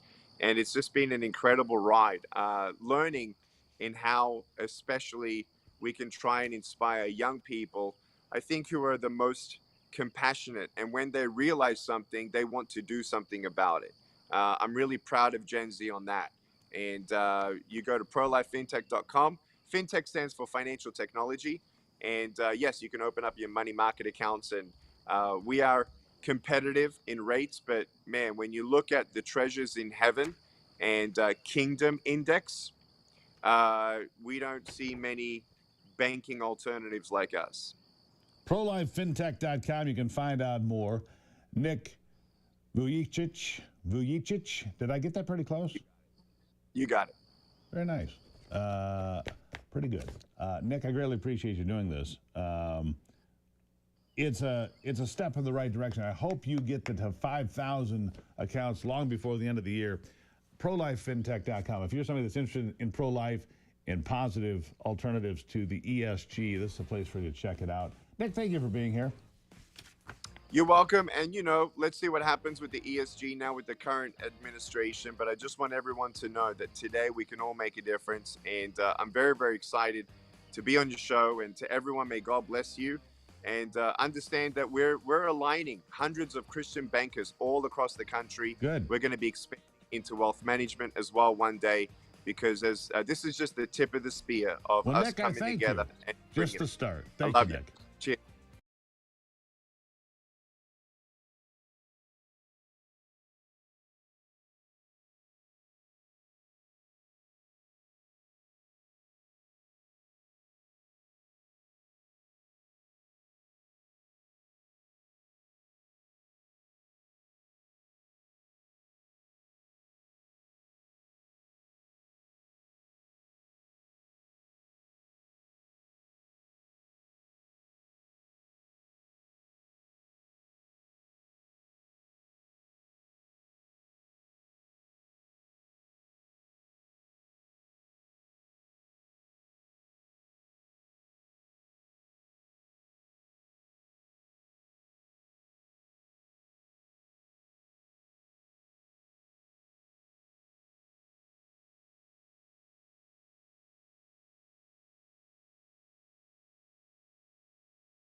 right, time to check in on sports with Brock. With a look at sports, I'm Brock Palmbush. In the NBA playoffs last night, the Cleveland Cavaliers finished off a 4-game sweep of the Miami Heat in the first round with a 138-83 blowout last night in South Florida. The Cavaliers will play the winner of the Indiana-Milwaukee series in the next round. Out west, the Golden State Warriors held off the Houston Rockets 109-106 to take Game 4 of their first-round series. Warriors up 3-1. In the NHL Stanley Cup playoffs, the Florida Panthers beat Tampa Bay 4-2 to take a 3-1 series lead. Out west, Dallas crushed Colorado 6-2 to take a 3-2 series lead. Also in the NHL, the Pittsburgh Penguins fired head coach Mike Sullivan yesterday after 10 seasons on the job. He led the Penguins to the Stanley Cup title in 2016 and 2017. And in Major League Baseball, there were 8 games. Winners included Baltimore, Minnesota, the New York Mets, and the Los Angeles Dodgers. That's a look at sports. Back to you, Steve. Yeah, all right, Brock, thank you for that. Look, Robert F. Kennedy Jr. says he's got a new target after he got those artificial dyes banned. I'm wondering if there's any pharmaceutical additives that you'd like to eliminate, a reporter asked. Bobby says, well, we're going to start on that next. Pharmaceutical additives. He got rid of artificial food dyes and colorings, 8 of them, from the U.S. food supply. It'll happen by the end of 2026. Committing to collaborate with food companies to ensure a smooth transition and remove these additives from products. Kennedy, who created the Make America Healthy Again movement, has long criticized Big Pharma, vowing to hold the industry accountable for what he calls rampant corruption and profiteering. Well, get some of that color out of there, some of that garbage out of there. Yeah. Coming up in the next round of competition here on the program, we'll have Ryan Duffy from Enbridge will be here. The Army Corps of Engineers moving forward on Line 5's replacement tunnel. That's good news. Ivy will be here, of course. Tomorrow you can hear from Chris Ruddy at Newsmax. He's joining me for an interview that we'll share with you tomorrow. So much going on here. Glad you're part of it. It's the Steve Gruber Show.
Lighting the fuse on another brand new hour here, the Steve Gruber Show. Glad to have you along for the conversation as we light it up one more time here. Here we go into the next hour. Don't be afraid. I'll lead you through the darkness known as ESG and DEI. It's the Steve Gruber Show. Three big things you need to know this hour. Number one, state lawmakers here are proposing snow day help for northern Michigan that has been absolutely ravaged by that ice storm. The damage is generational. Number two, Donald Trump has a deal to ease auto tariffs, the U.S. Commerce Secretary says. And number three, President Trump will be in Michigan today in Macomb County, marking his 100th day in office in his second term. Only the second president in American history to have non-consecutive terms in the White House. Grover Cleveland, the first, of course, a long time ago. Donald Trump, and I'm listening to people say that they're very happy with what he has done. I encourage you to go to my X account and vote today. Also follow me there. Vote today. I have do you think his first 100 days have been great, good, okay, needs improvement? What do you think? And so we've got voters coming in today, as we have whenever we do these polling numbers, and it's always interesting. Always interesting what you say. I appreciate what you have to say. So far, 19% say it's been good. 75% say it's been great. 3%, it's okay. 3% say it needs improvement. Right? That's where we are as we look at day 100 here. Day 100. By the way, Sri Thanedar, member of Congress from Michigan, introducing 7 articles of impeachment against Donald Trump. All right? 7 articles of impeachment. I want you to hear a little bit of what he had to say. Here it is. This is Congressman Sri Thanedar. Donald Trump has already done real damage to our democracy, but defying a unanimous 9-0 Supreme Court ruling, that has to be the final straw. It's time we impeach Donald J. Trump. The court said the wrongfully deported Kilmer Garcia must be allowed to return and receive due process. Trump ignored it. He ignored the Constitution. He ignored the very checks and balances that keep our democracy intact. This isn't an isolated incident. It's part of a dangerous, deliberate pattern. That's why today I introduced a resolution to impeach Donald J. Trump. Yeah, that's going exactly nowhere, by the way. It's a waste of time. It's showboating. But if Saturday Night Live doesn't do something with that little announcement there, then they're not serious, because they would be missing a tremendous opportunity at real humor. Anyhow, there you have it. Sri Thanedar, Donald J. Trump, or however he said it, right? So, does Donald Trump have a deal on auto tariffs? That would be a big deal for Michigan, and it'll be unveiled today in Macomb County if that's true. And it happens to come from U.S. Commerce Secretary Howard Lutnick saying it yesterday. He said he's brokered a deal. President Trump building an important partnership with both the domestic automakers and our great American workers. This deal is a major victory for the president's trade policy by rewarding companies who manufacture domestically while providing runway to manufacturers who have expressed their commitment to invest in America and expand their domestic manufacturing. Means reshore, bring it home. Details not available, but the confirmation of a deal first reported by the Wall Street Journal comes ahead of the rally in Macomb County that will mark his first 100 days. And it comes just days before a 25% tariff on certain auto parts imported to the U.S. set to take effect this coming Saturday after the U.S. began collecting a 25% duty on imported vehicles in early April. Trump insists the tariffs will increase U.S. production. I believe that to be true. He says it'll create more American jobs, well-paying jobs, generate federal revenues to lower taxes and pay off national debt.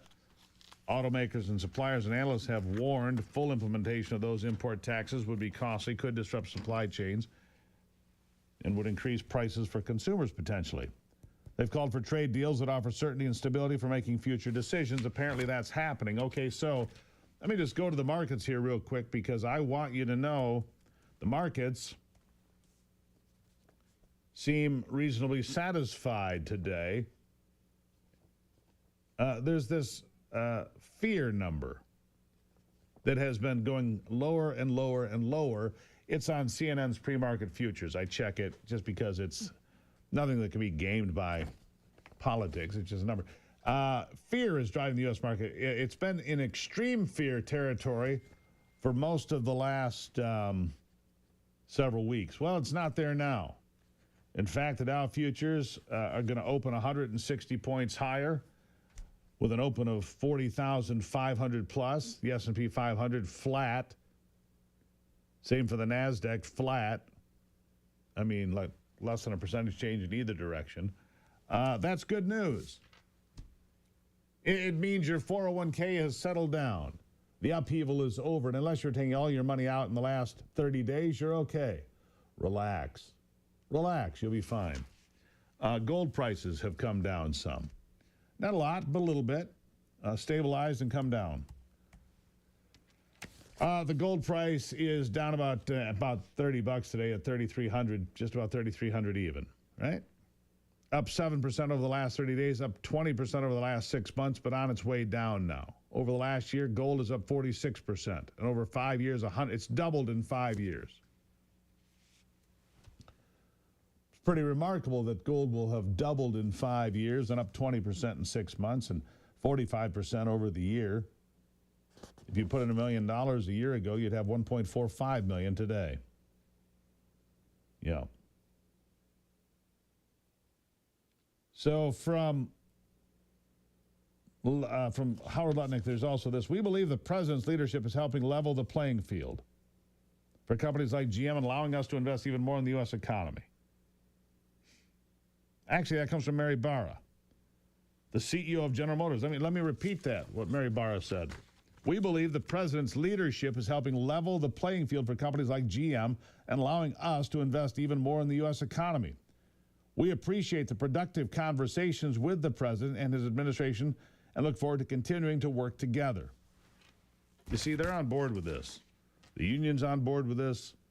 The auto companies seem to be on board with this. It's opening up new opportunities for manufacturers to sell their goods in Europe, China, Australia, Japan, sure. All of these places, which is good for them. All right, coming up shortly, Glenn Stevens will be here, Vice President of Automotive and Mobility Initiatives at Michigan Auto. The Detroit Regional Chamber has the impact of tariffs have on Michigan's automotive industry. Well, here it is. I just saw what Mary Barra said. We'll see what Glenn Stevens has to say. All right, coming up after this.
I expect we'll find out more on this topic when Donald Trump takes the stage about 6 o'clock tonight in Macomb County, Michigan. It's his first real giant get-together since taking office. It marks his 100th day in office.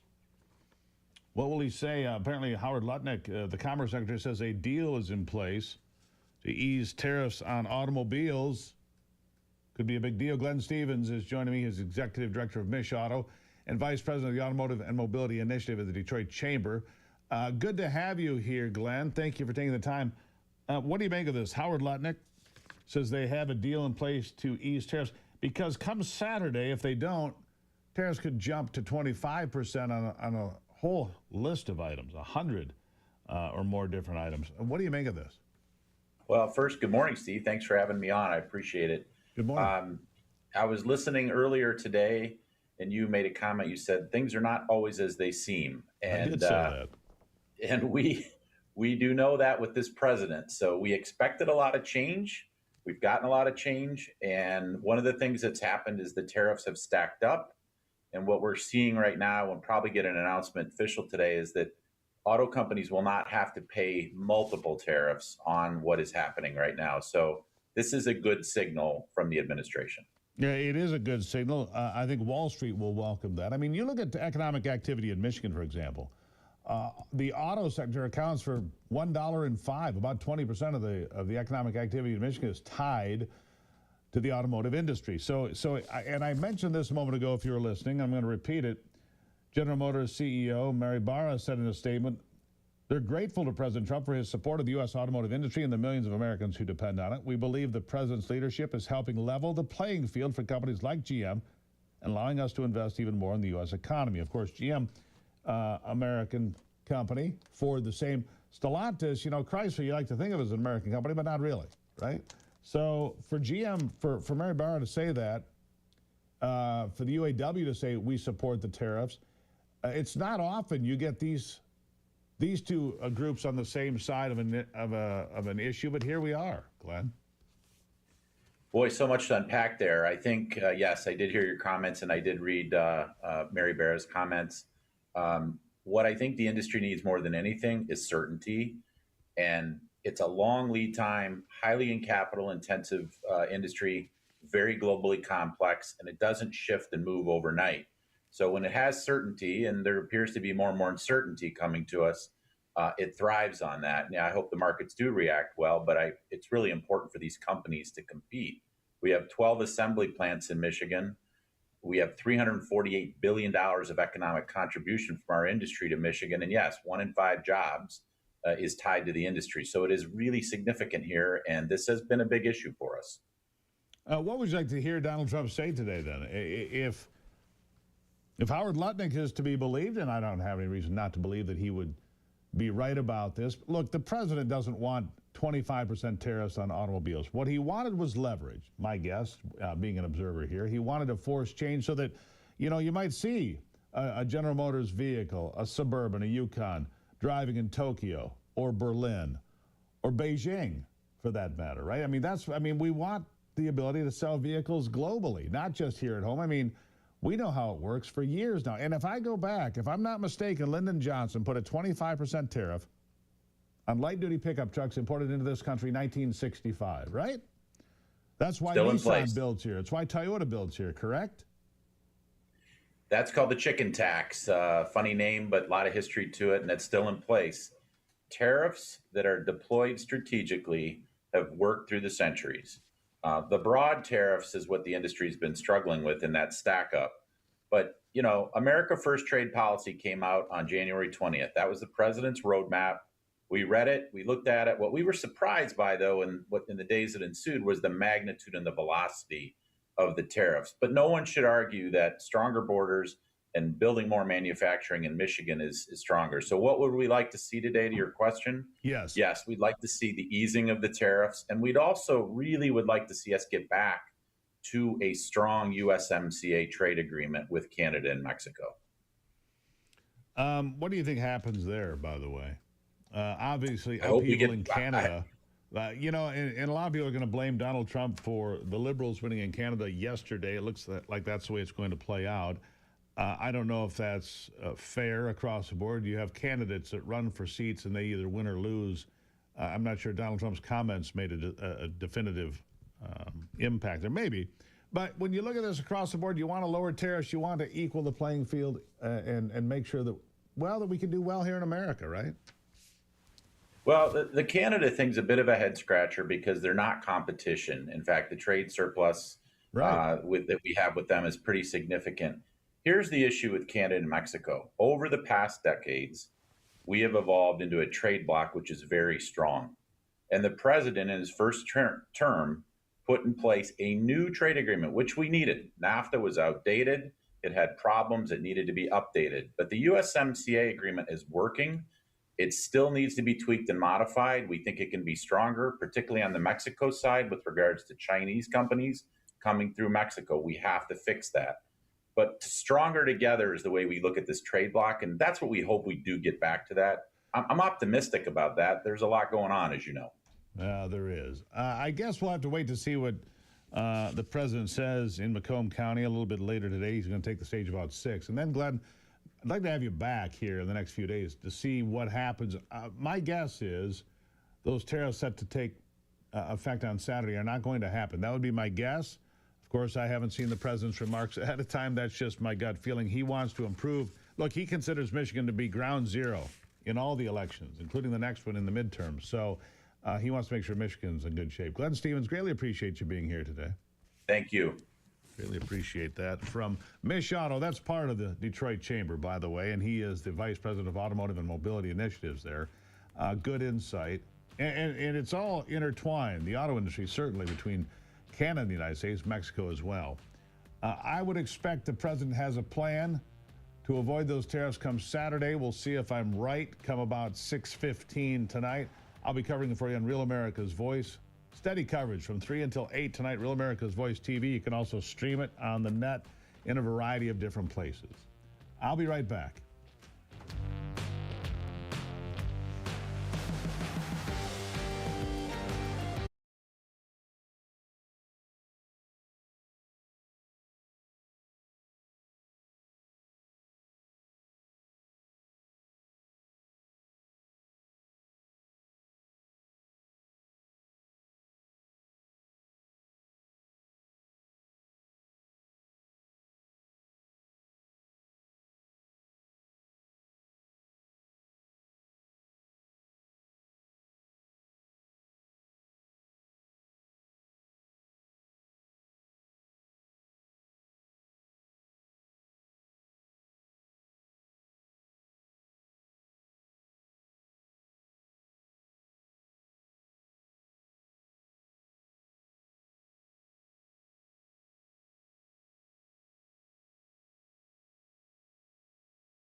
Well, yeah, Donald Trump will be coming. Like I said, I'll be covering that for you on Real America's Voice. Starts at 3 o'clock local. I'm on Real America's Voice every day, a program called America's Voice Live. If you're not aware of it, it happens every day at 3 in the afternoon. I'm so dedicated to you, I work basically all day long every day just to make sure you have the information you need. In northern Michigan, lawmakers promoting snow day help. What does that mean? Well, some Michigan lawmakers working to give northern Michigan residents a break after those ice storms. I mean, the place is just chewed up. Like a giant dull-bladed lawnmower went through there. John Roth of Interlochen announcing a plan to secure tax relief for those residents. Storm knocked out power for hundreds of thousands of homes and businesses. In addition, it closed schools for weeks, caused at least $300 million in damage. I think it's higher than that. Just gut feeling about it. House Bill 4387 would offer a tax credit of up to $5,000 to residents who live in a county covered by the state of emergency declared by Governor Gretchen Whitmer. The counties Alcona, Alpena, Antrim, Charlevoix, Sheboygan, Crawford, Emmett, Mackinac, Mountain, Morenci, Oscoda, Otsego, and Presque Isle. Return tax dollars to them. In recent years, we've seen Lansing Democrats spend our money on coffee makers, swimming pools, petting zoos, and other wasteful pet projects. If we can pay for that crap, there's no reason we can't help Northern Michigan get back on its feet. The tax credit would be earmarked in support for those working to clean up extensive damages triggered by the storm.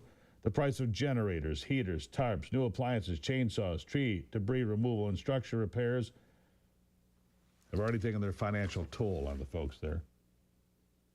There you go. Cam Cavett also encouraging the folks there that have been out of school to allow a grace period this year, lifting the minimum school hour and day requirements for districts within a county covered by the state of emergency and saying, look, don't make these kids, in addition to everything that's happened, be punished by having to stay on school a week longer. I will see what they do about all of this. All right? We'll see what they do about all of this. Good stuff. Let's see. Coming up, what do I have? I've got Ryan Duffy from Enbridge talking about the Line 5 replacement tunnel and the latest update straight ahead on the Steve Gruber Show.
All right. Back at it now as we continue the conversation. We talked about this just recently, but we needed an update because the Army Corps of Engineers has now designated the tunnel project to replace Line 5 as a priority project to receive approvals. What does that mean for the project? Well, we brought in the man that knows, Ryan Duffy from the Enbridge Communications team. Ryan, good morning. Nice to have you back. Good morning, Steve. It's good to talk to you. All right. What can you tell us? Obviously, this has been, during the last 4 years, to be fair, it's been bogged down. You have been targeted by groups of citizens. You've been targeted by, I would say, the Attorney General and the Governor of the state of Michigan, repeatedly trying to block this tunnel that would replace Line 5. They hate Line 5, they make it seem. But when you come through with a great idea and we'll build a tunnel and we'll give it to Michigan, they didn't like that either. Where are we with the Army Corps today? Right. So now with the Army Corps giving this special priority designation, there are going to be special procedures used for the approval process. So that's a positive development. The project continues to gain momentum, move forward here. Overall, it's been a long process, I can say that, but a thorough process. We submitted our applications back in April 2020 for all our permits, and the state approved quickly on their end. Then the Michigan Public Service Commission has now approved. But after 5 years here, we're still waiting on the Army Corps. And this, of course, is a good, important project. It's designed to make a safe pipeline safer, while also making sure we have that energy we need, and millions of people rely on it every day.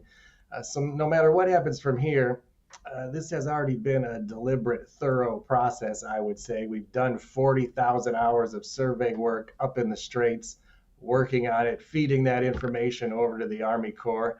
And the Army Corps has said now publicly that as far as a timeline here and the next steps, they're looking at a draft environmental impact statement coming up here pretty soon in the next couple months. And then after that, it would go to a public comment period. So this draft environmental impact statement, I mean, you've been working on this for a long time, right? I mean, this is not something that you do in short order. It takes there's a lot to it. I mean, I can only imagine how much work is involved. Well, you're right. It's been constant survey work and feeding that information into the Army Corps. And we really surveyed for everything up there at the Straits, wetlands, cultural areas, historic areas, what sound pollution there could be, light pollution, all of those things. We really worked on all of that. We've done our design, our planning. We've done our rock and soil sampling. So yeah, it's taken a long time just to get here to this point. So we're glad now there is something in place here as far as a timeline, as far as what next steps might look like, and we just hope it can stay on track with that, and that we can get moving toward construction. Right. Now, the last time we spoke here, Ryan, not long ago, you were encouraged by the tone and tenor and the move to being a priority project with the Army Corps, but you also said, and I just want to see if this has changed, you also said, look, it's probably still going to push into 26. It's probably not going to really increase the or shorten the time frame, I guess. Not significantly anyway. It's good, it's encouraging, but are you still basically looking at a similar timeline? Well, June was really the timeline all along for receiving that draft environmental impact statement, and that's coming right up here. So we're encouraged by that. If we can stay on track here and stick to a schedule, that's a good thing. So we haven't seen anything final, I would say, from the Army Corps, but they're leading the project, so they're going to be taking the lead on it. We're going to follow that as far as the timeline and the next steps. All right, so best case scenario then, let's just walk through this a little bit. I mean, we have explored this a lot, and if you want to see what a remarkable feat of engineering this is, and it really is a remarkable feat of engineering to put this tunnel beneath the Straits of Mackinac, 100 feet beneath the bottom of the water there. It's just a remarkable thing to do. Best case scenario, you get your environmental impact statement, your draft, you're looking good, things fall into place. What's the timeline from here? When could we see the construction start? When would you expect it to be completed after all that? Yeah, so let's say we could get toward construction here in the early part of next year. It would take 3 or 4 years for the construction. I mean, it's not a fast process.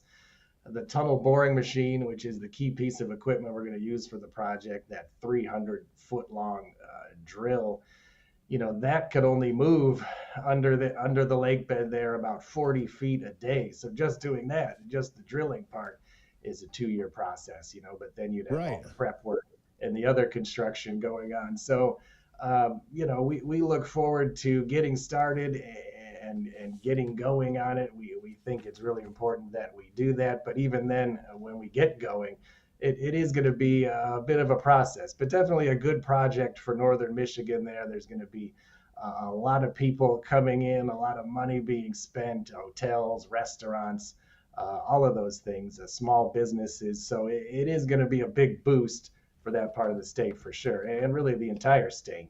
Let me ask you this, and not to throw cold water in what seems to be a pretty positive atmosphere, but what happens if it's a 3 or 4 year, window, right? And you have setbacks because it's a giant construction project and an engineering feat, like I say. Then you have a changing of the guard in Washington potentially at some point. I mean, once you're down that road, are we clear sailing to the finish line, or could there be more hiccups? Well, I would say we have a great team of lawyers, and they're on it, and they're working on this. We really have to focus on what we can do, on our end, on the tunnel project, to keep things moving along and do everything we can do to keep it moving quickly. I mean, we have a great tunnel project team. They're working hard on it every day. We've selected 2 great construction companies to do the work, Bernard and CBNA. They have experience. They've done it all over the world, hundreds of tunnels. So that really needs to be our focus on the project, doing it safely and keeping it moving forward. But we are seeing a lot of momentum, and that's a great thing. We had a win in the Court of Appeals just last week, so that was a nice boost. And we're seeing this new schedule here from the Army Corps, so that's good. And I wanted to mention, up in St. Ignace, we are reopening our information center up there. So that's kind of our storefront location where anyone can stop in, get information about the project, learn how we're going to do it, the work we've done on the project already. And then we also are actually bringing in a 20-foot long model of that tunnel boring machine I mentioned, so people can take a look at that. That's how it's going to work. And that's right there in the information center. So, a lot of people going up there in the summer, and we'd like to invite them to stop in and take a look at this and get some information on the project. So that's right in downtown St. Ignace. And next week, we're actually having an open house event on Wednesday, the 7th, in the evening. But anytime, anyone can feel free to stop by and learn about the tunnel project. Perfect. Ryan Duffy, I want to leave it on that optimistic note. From Enbridge, Ryan Duffy here today. The project moving forward, it looks like a lot of momentum, like Ryan said, so that's good news. Ryan, thank you for being here. Okay, thanks, Steve. They have a lot of optimism as they move forward on that tunnel. It's going to be something special, I can tell you that. I'll be right back on the Steve Gruber Show.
All right, day 100 here. I'll be off on my way to Macomb County here shortly, where I will be doing coverage of Donald Trump's visit to Michigan. Live coverage will begin on Real America's Voice at 3 o'clock. I'll be there till 8 o'clock tonight. I'll be, a wreck tomorrow, but gosh darn it, I can't miss out on the 100th day in the celebration of Michigan of this president. Join me now, of course, Ivy, because that's when she shows up oftentimes. Ivy, good morning. Good morning, Steve. What's on your mind today? You know what? I was actually asked you in the break what you were researching over there. So what are you learning about these Canadian results? I did see that the Conservative Party leader got whacked. He lost his own seat. Yeah, he lost his own seat in Parliament, yeah. Which is interesting because it just seems like Canada went way far left when you would have thought that maybe they went farther now. This guy, Mark Carney, Canada died yesterday. I predicted that coming in, that if Mark Carney won, Canada would die. We'll see if Alberta leaves. Mm-hmm. Alberta might want to leave the country, which, by the way, the Canadian provinces, of which there are 10, they have the right to vote to leave. Look for the separatist projects to work for Quebec as well. That's my guess. I don't know if Alberta has the votes. It's about 40% supported leaving Canada before this election. Look, Alberta and those western provinces get fleeced by Ottawa every year, billions of dollars, because Alberta's wealthy. They've got oil and gas and diamonds and timber, right? We did hear an interesting conversation. We talked a little bit about this yesterday with Jordan Peterson and Joe Rogan talking about Canada. Yep. And Jordan Peterson, being a Canadian, was concerned about this upcoming election. Now we have the results. But he actually said that if they do vote Carney into office, and the question was posed from Rogan, like, how do people learn how to get away from this left madness? And Jordan Peterson simply said, well, they're going to have to experience the pain, severe pain, the pain of what's going to come, the policies that they're going to that Carney is going to want to put in place for this zero carbon emissions.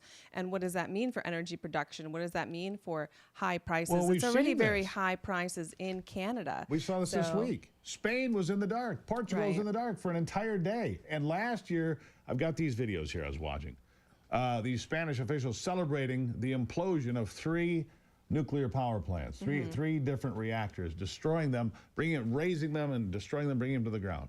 Unbelievable. And they're celebrating, and now they're in the dark. Right, while China is building coal-fired power plants as fast as one a week. Yeah. And so any of this attempt to, make the world a less carbon enriched place is carbon just neutral. That's what there they you want. go. Exactly. Net It's just zero. ridiculous, know. But anyhow, speaking of thinking about, you had written an article many years ago about banning lawnmowers because, of the carbon emissions. But I don't know if you saw this story out of, campfires, out of Kentucky. But a kid went out, mowed the family's lawn, pulled it back into the garage, and dad's in cooking lunch. And all of a sudden he's like, the smoke alarms start going off, opens the garage door from the kitchen, and the lawnmower is completely engulfed in flames. Why? Burns because I don't know. They can't decide what exactly happened, but the recommendation is after you mow your lawn, leave the lawnmower outside until it's completely cooled before you bring it in. But think about it. How many times have we done that? Just pull the lawnmower right into into the garage right after you're done with it. So just so you know, tip of the day. Pro tip. Leave your lawnmower out to cool down before you put it into your garage. I think that's a freak But it's deal. really terrible. You don't, anytime you lose your home or something like that, it's just horrible. And I think the kid rebelled. He was so angry about having to mow the lawn that he set the thing on fire and left. Yeah. I doubt that's true. Well, they say too that like if you have like a big bag or like a bin that you put all your grass clippings in, that on its own can catch on fire. Yeah, it'll self-combust. Yeah. Wow. See, there you go. That's another thing. When it composts, right. Yeah. Interesting. Ooh. What a mess. Fuel. Yeah, that is terrible. So they barbecued the whole house is what you're telling me. They did. It was literally nothing left. The whole house burned down? The whole house burned down, yeah. That's just terrible.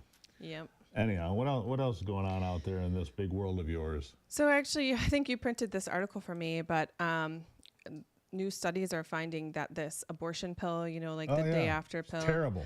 1 in 10 women have adverse side effects from this abortion up to pill. and including death. Yes, up to including death. And the Biden administration and others buried all those side effects, so you didn't have to read about it. The fact of the matter is this. Well, how do you say that? Mifepristone or how?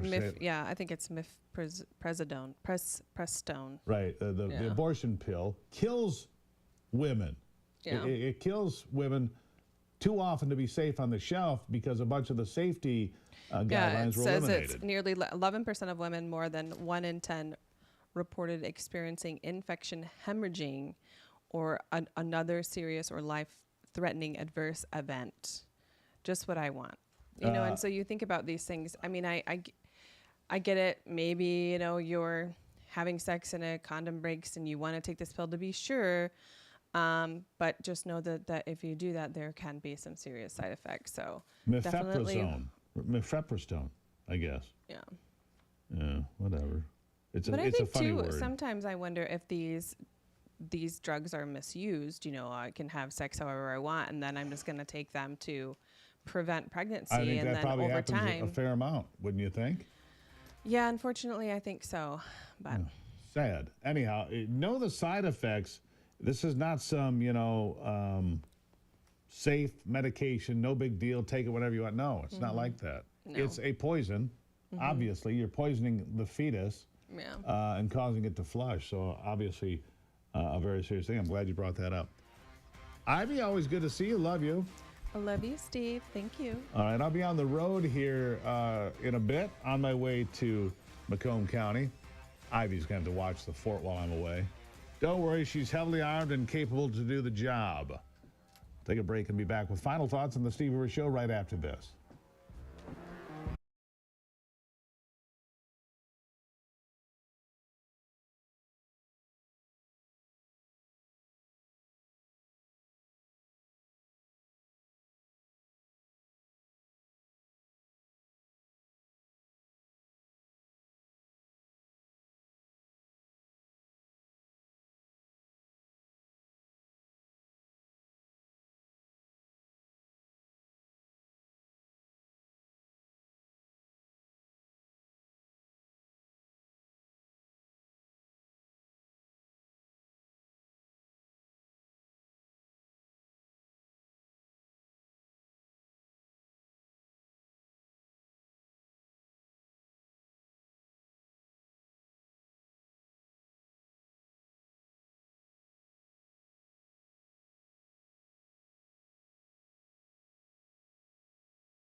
All right. From Scott Bessent just moments ago at the podium in the Brady press room there at the White House, we get this.